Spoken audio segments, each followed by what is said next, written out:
PIP, kuy. Halo sobat penonton setia kita, selamat datang kembali di channel YouTube kebanggaan kita semua. Channel mana lagi kalau bukan channel YouTube Hima Administrasi Publik. Nah, kali ini kita ngadain PIP lagi ataupun podcast Hima Administrasi Publik. Kembali lagi bersama aku, Felin Rafael Dolok Saribu, yang akan menjadi host dan temenin kalian dari awal hingga akhir podcast ini. Nah, pada episode sebelumnya Pak, kita udah bahas topik yang sangat seru ya, yaitu Dinsos. Nah, pada hari ini kita bakal bahas topik yang gak kalah seru yang dari kemarin tentunya, dan pastinya sangat dekat dengan kehidupan kita sehari-hari, yaitu pelayanan publik. Mulai dari ngurus KTP, ngurus SIM, perizinan, BPJS, bahkan pelayanan yang ada di sekolah dan di rumah sakit ya Pak ya. Nah, sering banget nih ya kita dengar ataupun teman-teman sekalian yang ngalamin sendiri kayaknya pelayanan yang kurang memuaskan gitu Pak. Antriannya lama, petugasnya jutek, ataupun prosedurnya ribet banget. Nah, pada akhirnya teman-teman sekalian cuma marah-marah di media sosialnya, nggak tahu mau lapor kemana gitu kan Pak kan. Nah, padahal ada cara yang lebih efektif buat menyuarakan semua keluhan-keluhan teman-teman tersebut. Oleh karena itu, pada episode kita kali ini, kita bakal ditemenin narasumber yang sangat tepat untuk menjadi wadah kita dalam melaporkan masalah-masalah pelayanan yang kita hadapi di pelayanan publik. Nah, siapa lagi kalau bukan Ombudsman Bengkulu. Dan bakal kita ngobrolin tema pelayanan publik gak sesuai. Jangan cuma ngomel, laporkan. Oke, langsung aja ya kali ya. Kita sambut, kita ajak bicara aja narasumber kita ini. Nah, kali ini kita bersama Mas Ade ya. Mas Ade dari Ombudsman Bengkulu. Halo Mas Ade, apa kabar Mas? Alhamdulillah baik Mas. Oh iya. Mas Felin apa kabar? Baik juga Mas. Oh ya, kalau boleh tahu Mas Ade ini jabatannya di Ombudsman sekarang apa? Oke, kalau sekarang saya diamanahi sebagai Kepala Asistenan Pencegahan ya, Maladministrasi Ombudsman RI Perwakilan Bengkulu. Oh, Kepala Asistenan Ya, Pencegahan ya. Oh, keren sekali ya. Oke, sebelum membahas topik pelayanan publik sama Ombudsman, kayaknya aku mau kenalan dulu ya sama Masnya. Boleh, silakan. Boleh nggak Masnya perkenalan diri dulu, berasal dari mana dan bagaimana perjalanan Masnya bisa sampai perjalanan karir Masnya bisa sampai ke jabatan yang sekarang tuh Mas. Oke, makasih Mas Felin. Mungkin singkat saja ya. Oh iya Mas. Nama saya Ade Bardianto, STMAP. Saya sekarang diamanahi sebagai Kepala Keasistenan Pencegahan Maladministrasi Ombudsman RI Perwakilan Bengkulu. Kalau bilang karir gitu ya, saya di Ombudsman dari tahun 2017, mulai dari asisten pemeriksaan, terus sekarang diamanahi menjadi Kepala Keasistenan Pencegahan.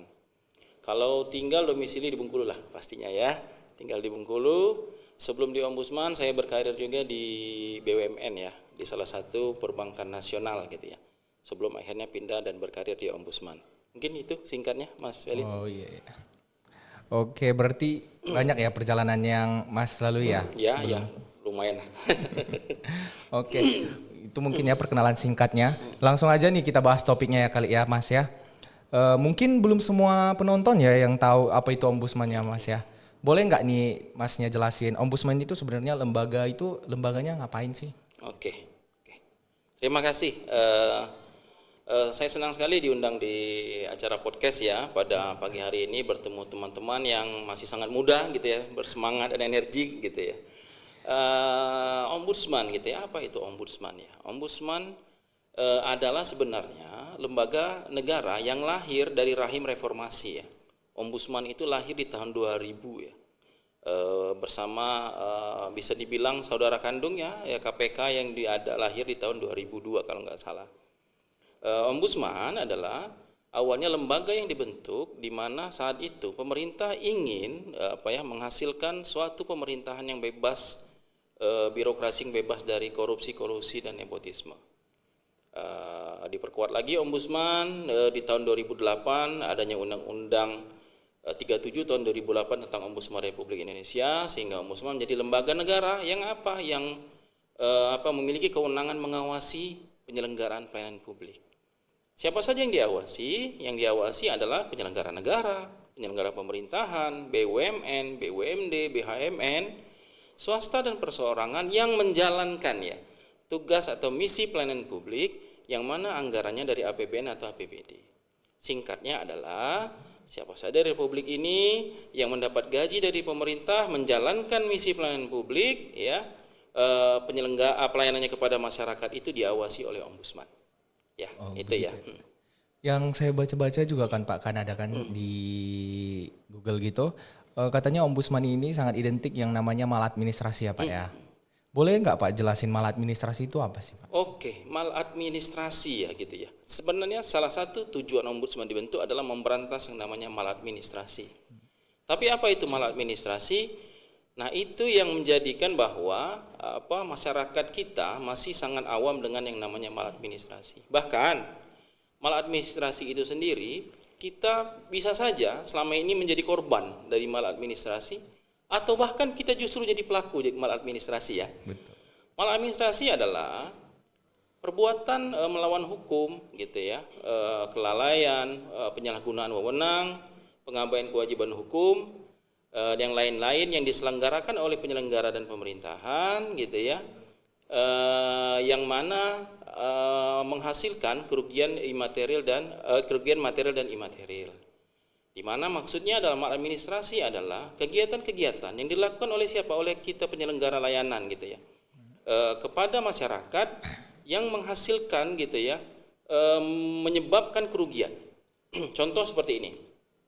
Misal saya tanya nih ke Mas Felin ini, misalnya ada instansi di suatu layanan, misalnya Mas Felin ke sana gitu ya, terus gitu ya, Mas Felin kebetulan yang melayani tersebut kenalan gitu ya, atau saudara. Mas Felin, oh sudah kenal saudara, cepat nggak usah ngantri. Kira-kira baik nggak? Gak baik dong. Nggak baik ya, berarti Mas Felin mengerti bahwa itu salah satu bentuk maladministrasi ya. Dan itu nggak boleh ya, dan itu nggak boleh. Terkadang kita nggak sadar, wah ini kan teman saya dibantu, berarti sudah terima kasih. Padahal kita pelaku maladministrasi, ya. Atau bahkan kita justru tidak sadar ketika misalnya ingin mempercepat sesuatu, kita memberikan uang bahwa kita akhirnya menjadi pelaku atau juga bahkan korban maladministrasi, gitu ya. Berarti kalau misalnya ngurus KTP itu kan Pak kan, kita disuruh bolak-balik nih sama petugasnya. Berarti itu termasuk maladministrasi ya Pak ya?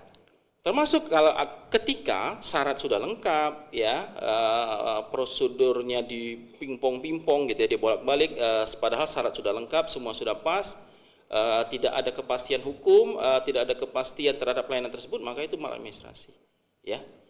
Makanya untuk gitu ya, memberikan kepastian pelayanan, pemerintah sudah menyiapkan yang namanya standar pelayanan, sehingga di setiap penyelenggara layanan itu sudah ada standarnya. Untuk memberikan pelayanan berapa lama, syarat yang diperlukan apa saja, prosedurnya apa saja, bahkan ada atau tidak ada biayanya gitu ya, harus dipublikasikan. Ya, misalnya nih di Capil gratis, harus tulis bahwa semua layanan duduk Capil gratis gitu ya. Kalaupun ada layanan yang ada PNBP-nya atau ada anggarannya, maka harus dicantumkan dasar hukumnya gitu ya, dalam untuk mengambil biaya tersebut. Seperti itu, Mas. Seperti itu ya Pak ya. Oke. Nah, di sini kayaknya teman-teman juga belum tahu tuh ya Pak ya. Apa itu tugas utama dari ombudsman itu Pak? Oke. Tugas utama ombudsman tadi sebenarnya yang saya bilang tadi adalah berantas yang namanya maladministrasi gitu ya, menjadikan pemerintahan yang birokrasi yang bebas dari KKN tadi. Akan tetapi dalam penjabarannya sudah pasti ada tugas-tugas ya yang harus dilakukan. Ombudsman, saya jabarkan bahwa ombudsman itu ada dua sayap gitu ya, sayap pemeriksaan, penyelesaian laporan, dan sayap pencegahan. Sayap penyelesaian laporan dimulai dari bagaimana adanya aduan yang masuk ombudsman. Ombudsman berhak dan wajib gitu ya menindaklanjuti laporan yang masuk. Jadi ketika masyarakat mengadukan permasalahannya kepada ombudsman, maka ombudsman wajib menyelesaikan laporan tersebut atau menindaklanjuti laporan tersebut.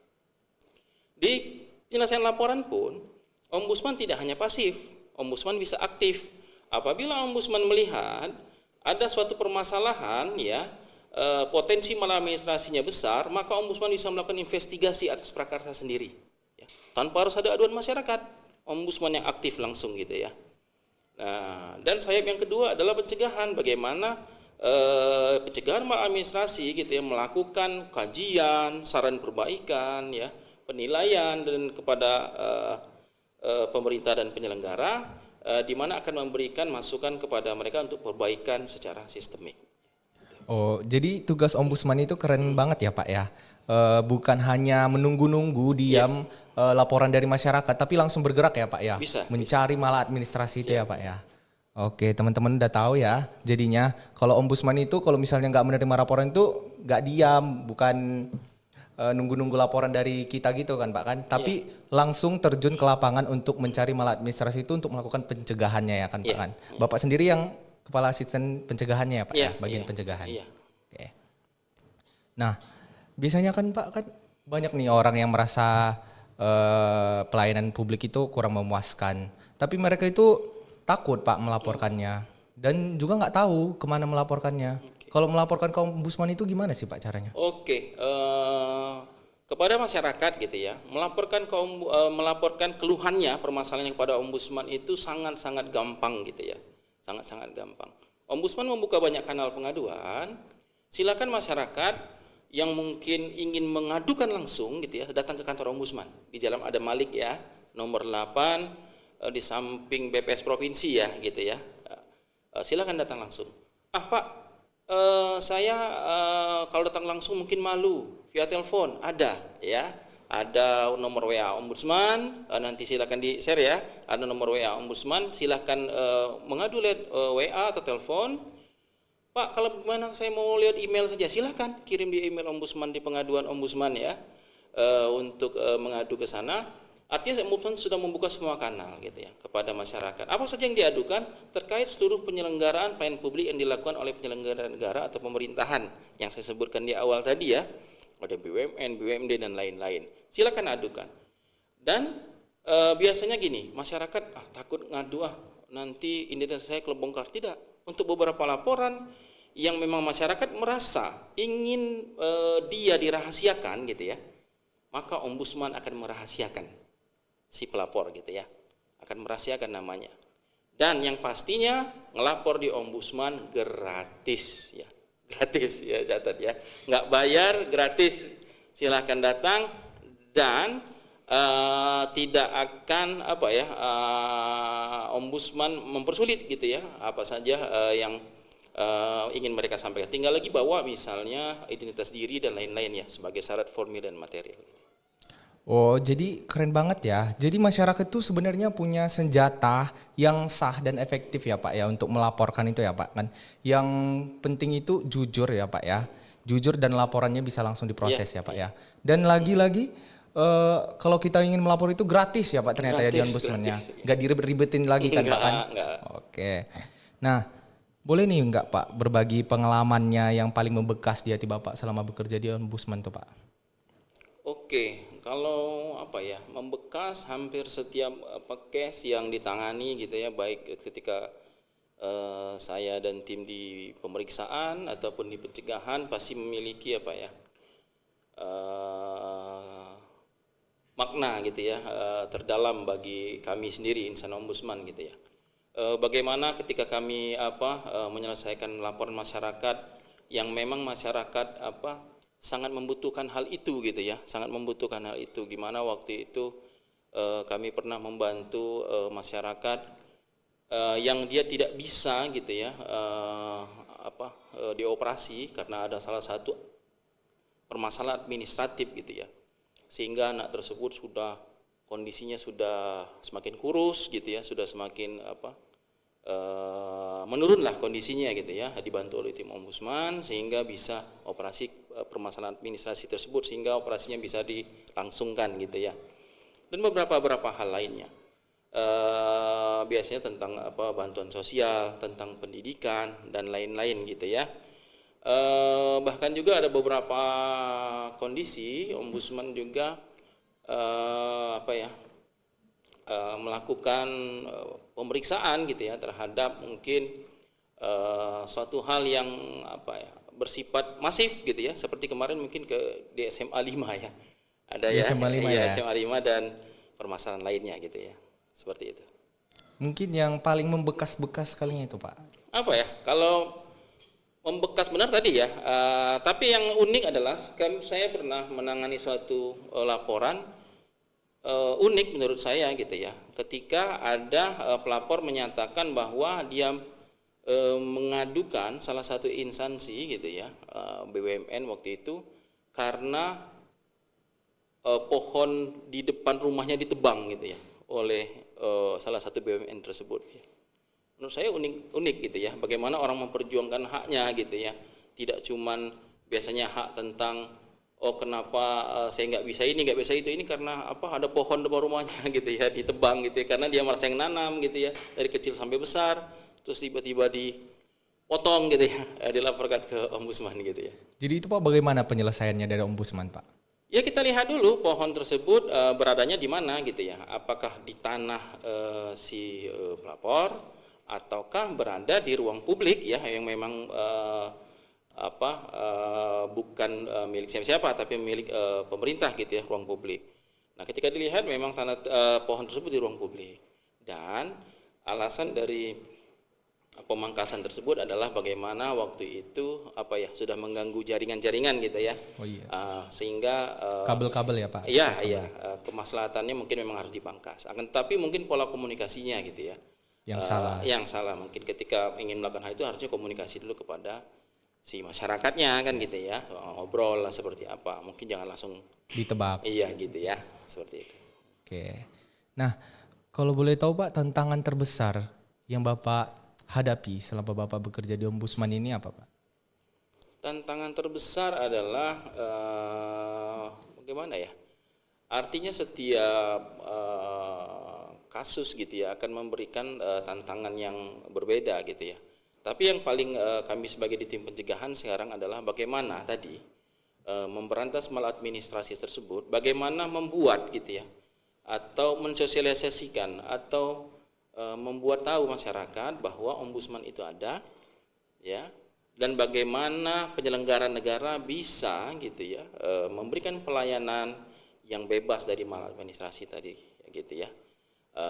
Masyarakat juga bagaimana aware gitu ya dengan hak dan kewajiban mereka sendiri gitu ya. Peduli ya Pak. Peduli dengan hak-hak mereka, peduli ketika mereka menjadi korban maladministrasi, dan peduli juga dan mungkin menjadi agen kita juga bahwa menyatakan bahwa ini maladministrasi dan ini yang harus diberantas gitu. Nah, jadi buat teman-teman semuanya, jangan ada yang takut untuk melaporkan ya kan Pak kan? Karena itu semua demi kepentingan kita bersama, yaitu pelayanan publik yang baik, betul tidak Pak? Nah, kalau boleh ini Pak nih, aku mau minta pesan Bapak kepada masyarakat Bengkulu nih Pak. Apa pesan Bapak terhadap masyarakat Bengkulu untuk dalam berpartisipasi dalam pelayanan ombudsman ini Pak? Oke, kepada masyarakat Bengkulu gitu ya. Kami dari Ombudsman RI Perwakilan Bengkulu yang jelas meminta dukungan penuh masyarakat gitu ya, dan masyarakat silakan saja menyampaikan keluhannya tentang pelayanan publik kepada Ombudsman Republik Indonesia. Nggak usah takut, nggak usah ragu gitu ya. Tadi kanalnya banyak, mau datang langsung boleh, telepon boleh, WA boleh, email boleh gitu ya. Karena apa? Karena pelayanan publik adalah hak kita semua gitu ya. Karena seperti disampaikan Mas Felin tadi, pelayanan publik itu mulai dari kita lahir sampai kita mati itu pelayanan publik. Ya, mulai dari akte kelahiran sampai nanti akte kematian gitu ya, mulai masuk sekolah, mulai kesehatan dan lain-lain itu pelayanan publik. Mulai bangun tidur, listrik nyala sampai mungkin mau tidur nanti masalah air itu pelayanan publik. Jadi bagi masyarakat Bengkulu, gak usah ragu-ragu, ada permasalahan sampaikan kepada ombudsman. Kalau di ombudsman itu ada ininya ya, awasi, tegur, laporkan gitu ya. Awasi, Jadi tegur, laporkan ya. Jadi masyarakat mengawasi gitu ya, kita awasi pelayanan publik. Kalau terlihat ada indikasi maladministrasi, tegur gitu ya. Kalau tidak selesai ditegur gitu, silakan laporkan ke ombudsman. Nah, menurut Bapak sendiri nih, bagaimana partisipasi masyarakat Bengkulu terhadap laporan-laporan tersebut, Pak? Apakah masyarakat Bengkulu ini sudah sangat aktif dalam melaporkan pelayanan publik yang nggak sesuai itu, Pak? Oke. Udah berapa persen itu, Pak? Oke, kalau untuk bagaimana aktifnya masyarakat gitu ya dalam hal pelayanan publik, mungkin melapor atau mengadu, menurut kami sudah mengalami peningkatan gitu ya, peningkatan baik dari segi jumlah, baik dari segi kualitas yang disampaikan ya, laporan aduan ke Ombudsman gitu ya. Menurut saya masyarakat sudah mulai tahu dan aware, walaupun masih sangat banyak juga masyarakat yang belum tahu gitu ya. Mungkin masyarakat yang kehidupan sehari-harinya mungkin tidak bersinggung langsung dengan birokrasi, mungkin banyak yang belum tahu gitu ya. Terkadang juga masyarakat tahu tapi merasa sudahlah nanti ngelaporin juga nggak ada hasilnya juga. Maka saya himbau ke masyarakat aware dengan hak dan kewajibannya, peduli dengan hak dan kewajibannya, dan kalau ada permasalahan silakan konsultasikan atau adukan ke Ombudsman. Iya. Waduh, mantap banget nih ya teman-teman ya. Jadi kita itu jangan cuma ngomel, tapi yang lebih keren itu kita laporkan ya Pak ya. Dengan data yang niat baik agar pelayanan publik kita lebih baik lagi kan Pak kan. Iya. Dengan tadi itu caranya melaporkan ke Ombudsman itu ada berbagai banyak cara ya Pak ya. Bisa di SMS, dari pesan, dari WA, bisa datang sendiri langsung ke kantornya untuk melaporkannya kan Pak kan. Sangat mudah sekali dan gratis ya teman-teman ya. Jadi jangan takut untuk melaporkan, ini demi kebaikan kita semua ya kan Pak kan. Nah terima kasih nih Pak, saya ucapkan kepada Bapak, nggak terasa nih kita udah ngobrolinnya seru banget sampai lupa waktu nih Pak. Terima kasih saya ucapkan kepada Bapak, kepada Pak Ade dari Ombudsman yang sudah mau berbagi insight-nya hari ini. Dan itu hal yang sangat penting. Semoga setelah dengan adanya episode ini, teman-teman sekalian gak cuma curhat di media sosial teman-teman lagi, tapi juga tahu kemana dan bagaimana cara melaporkan kalau teman-teman merasa ada pelayanan publik yang gak sesuai. Betul tidak Pak? Iya. Karena perubahan yang besar itu dimulai dari hal yang kecil, termasuk dari satu laporan yang teman-teman buat. Ya kan Pak? Benar. Ya. Oke. Sampai jumpa di episode berikutnya. Pelayanan publik yang baik itu adalah hak kita semua. Terima kasih ya Pak ya. Ya, sama-sama Mas Ferin. Oke, teman-teman sekalian juga kalau misalnya mau kepo-kepoin video-video podcast kita selanjutnya bisa dicek di YouTube Hima Administrasi. Oke, siap. Oke, Pak.